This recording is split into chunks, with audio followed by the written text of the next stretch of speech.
আজকে দুপুরে রান্নাবান্না ছিল হলো ঢেঁড়স চচ্চড়ি আর ছিল হলো ডিম দিয়ে আলু দিয়ে পটল দিয়ে হলো ডিমের ঝোল।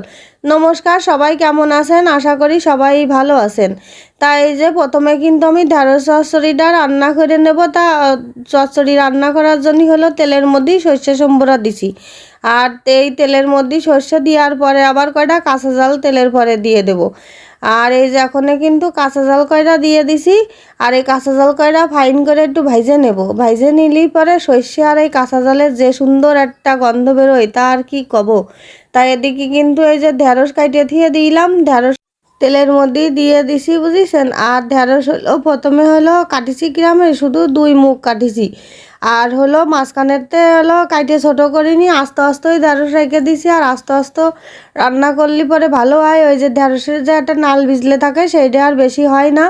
এরকম করে রান্না করলেও খাতে কিন্তু অনেক সুন্দর লাগে। অনেক সময় কিন্তু পেঁয়াজ রসুন দিয়েও ভুনা করি, কিন্তু একবার একটুখানি সর্ষে সম্বরা দিয়ে যারা খাইছেন তারা জানে যে সর্ষে সম্বরা দিয়ে ঢেঁড়স চচ্চড়ি খাতে যে কি আস্বাদ লাগে তা কি আর কব। আর এরম করে ঢেঁড়স রান্না করলে হলো আমার বড় মনু সব চাইতেই ভালো খাই, জানেন না, খুব পছন্দ করে এরম করে রানলি। আর এই যে ঢেঁড়স চচ্চড়ি কিন্তু রান্নাটা হয়ে গেছে, ঝোলও রাখবো না একটুও। আর এই যেটুক ঝোল থাকবে না ঢেঁড়সের গায়ে সেটুকু কিন্তু টাইনে নেবে না, সেটুক ঝোলও থাকবে না। তাই যে ঢেঁড়সটা রান্না হয়ে গেছে আমি গামলায় উঠাই নিছি। আর এরকম করে ঢেঁড়স রান্না করে খাইয়ে দেখবেন, খাতে কিন্তু হেব্বি মজা। তাই যে এখন হলো ঢেঁড়স রেখে দিয়ে এখন চলে আসি ডিমের ঝোল রান্না করতে। তার কড়াইতে তেল দিয়ে দিছি। তা প্রথমে হলো আমি ডিম একটা একটা করে সব ভাইজে নেব। আমাকে যে কয়টা ডিম লাগবে না রান্না করতে সেই কয়টা ডিম আমি ভাইজে নেব। আর আমি কিন্তু ডিম ভাজার মধ্যে হলো লবণ তারপরে ঝাল কোনো কিছুই দিইনি, একদম শুধু বাটিতে হলো ডিমটা ফেটাই নিছি, নিয়ে তারপরে তেলের পরে ছেড়ে দিছি, দিয়ে এরকম করে ডিম কয়টা ভাইজে নেব। আর এই ভাজা ডিম কয়টাই হলো দিয়ে হলো ঝোল রান্না করব, বুঝেছেন, ডিমের ঝোল আর কি। আর এদিকে কিন্তু আলু পটলও আমি কাইটে ধুয়ে সব কিছু জল ঝরাতেই দিয়ে থুইছি। আর জল ঝরানি না দিলে কি হয়, ওই যদি আলু আর হলো আলু পটলে যদি জল থেকে যায় ওই তেলের মধ্যে যেই দিবানে সমস্ত তেল সে গায়ে পায়ে ছুটি এসে লাগে। সেই জন্যই জলটা জড়াই তুলিয়া তেল ছুটার কোনো ভয় থাকে না।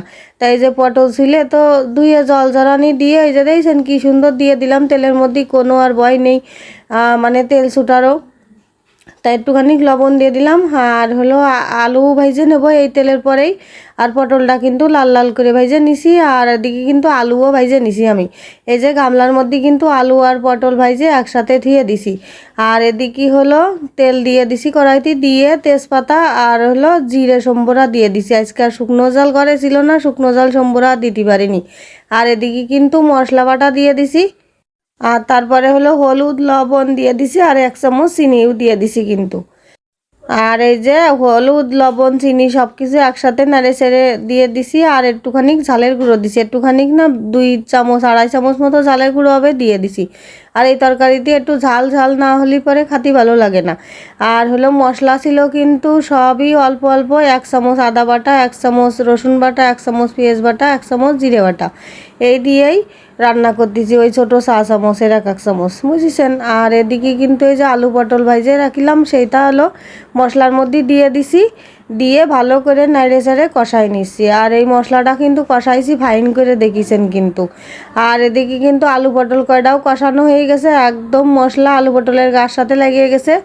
আর কড়াইতে কিন্তু কোনো মশলা দেখা যাচ্ছে না। এই মুহূর্তে আমি কিন্তু জল ঢেলে দিছি তরকারিতে, দিয়ে তরকারিটা বেশ খানিক সময় জাল হবে সেই জন্যই জোরে জাল দিয়ে দিছি। গ্যাসের মানে জোর বাড়াই দিছি যাতে জোরে জাল হয়। আর তরকারিটা কিন্তু ফুটে দেখেছেন জলও কমিয়ে গেছে, আলুও কি সুন্দর গলে গেছে। আর এখন ওই যে বাইজে থিয়ে দিলাম ডিম কয়টা না, সেই ডিম কয়টা একটা একটা করে সব জলের মধ্যে দিয়ে দিছি। সব সময় তো সেদ্ধ ডিম হলো চুলে নিয়ে ভাইজিয়ে তারপরে তরকারি রান্না করে খাই। তা হলো এরকম করে ডিম ভাইজে তরকারি রান্না করে খালি আরও মনে হয় কি বেশি ভালো লাগে। আর ডিম কয়টা যে এত সুন্দর লাগে খাতি মানে। আর এই ডিম একটা মানে ঝোলে একদম টইটুম্বুর হয়ে ফুলে যায়। আর ডিমের ভিতরে ঝাল লবণ সব কিছু যায়, খাতি সেই স্বাদ লাগে। আর এই যে আমার কিন্তু তরকারি রান্নাটা হয়ে গেছে, মানে এই ডিমের ঝোল। আর ডিমের ঝোলটা কিন্তু আমি এখন নামাই নেব। আলু দিয়ে পটল দিয়ে এরকম সুন্দর করে ডিমের ঝোল রান্না করে খাইয়ে দেখবেন, খাতে কিন্তু সেরামের স্বাদ লাগে, আমাদের কাছে তো ভালো লাগে। আর এই যে 1 চামচ গরম মশলার গুঁড়ো দিয়ে দিছি তরকারিটা নামানোর আগে। আর তরকারিটা কিন্তু হয়ে গেছে। আর যেটুকে যে ঝোল রাখিছি আরও একটুখানি ঝোল কিন্তু শুকোই যাবে না, কারণ এই আলু দিয়ে রান্না করা তো আলুতে কিন্তু একটু ঝোল টানে, নামানোর পরে একটু ঝোল টেনে যায়, মানে একটু শুকোই যায়।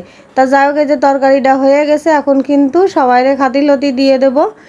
আর হলো এই যে টেবিলের পরে সব কিছু নিয়ে আইছি, ঢ্যাঁড়স, তারপরে ডিমের ঝোল, আর এদিকে ভাতটাও দেখিছে না একদম সেই গরম গরম দুমোড়া ভাত। তাই যে ভাত হলো তো আলু পোর করে দিচ্ছি, কারণ হলো না আর ভাতে হলো এরকম তো আলু পোর করে দিলি পরে ভাত আর দলা বান্ধার কোনো ভয় থাকে না, কারণ গরম ভাত মেলাক্ষণ যদি এরকম থাকে তার দলা বান্ধে যায়। সেই জন্যই ভাতটা তো আলু পোর করে দিছি। আর এদিকে কিন্তু আমার বড় মনুর জন্য আমি ভাত বেড়ে দিছি ঢেঁড়স চচ্চড়ি দিয়ে। আর হলো এবার ছোটো মনুরে ভাত দিয়ে দেবো, ও তা ঢেঁড়স চচ্চড়ি কোনো মতেই খাবে না। তাহলে কি আর করা, ওরে ডিম দিয়ে দিচ্ছি আর একটুখানি আলু পটল দিবানে, খালি খাবে না, না খালি আর কি করা, আলু পটলও খাতি চাই না। তা বললাম আজকে তোমার আলু পটল খাওয়াই লাগবে। তা দিয়ে তো দিছি, দেখা যাক কি করে। তা আমি কিন্তু সবাইরেই খাতিলতি দিয়ে দিছি, মনুকের বাবাও এসে গেছে, মামাও এসে গেছে, সবাইরেই খাতি দিছি। তারপরে আমি কিন্তু খাতি বইছি। আর আমার কাছে ঢেঁড়স চচ্চড়িটা খাতি কিন্তু খুব ভালো লাগে। আর হলো পেঁয়াজ রসুন দিয়েও মানে রান্না করেছি, তা পেঁয়াজ রসুনই থেকে আমার কাছে এরকম সর্ষে সম্বরা দিয়ে রান্না করলেই ভালো লাগে। তাই এক একজনের কাছে এক একভাবে রান্না করলে ভালো লাগে, আমার কাছে এরকম করে রান্না করলে ভালো লাগে। তাই আমি বেশিরভাগ সময় কিন্তু আমি এরকম করেই রান্না করি, আর হলো ভাজি করি বেশি। তা যাই হোক, ভাজিটা হলো আবার আমার ছোটো ছেলে খুব পছন্দ করে। তাই যে ঢেঁড়স চচ্চড়িতে কিন্তু ভাত খাওয়াই গেছে, আর ডিমের ঝোলটা ঢেলে নিছি। আর ডিমের ঝোলটা খাতি যে কী আস্বাদ হয়েছে তার কি খবর, পটলটা পুরো মাখনের মতন গলে যাচ্ছে একদম, আলুটাও সুন্দর লাগতেছে, আবার এদিকে ডিমটাও খাতি এত ভালো লাগতেছে, ডিমের ভিতরে ঝাল লবণ আর ঝোল সব কিছুই গেছে, খাতি খুব ভালো লাগতেছে। তা যাই হোক, আমার এই ভিডিওটা যারা ধৈর্য ধরে দেখেছেন তাদেরকে কিন্তু অবশ্যই ধন্যবাদ জানাই, আর অবশ্যই কিন্তু লাইক কমেন্ট শেয়ার করবেন।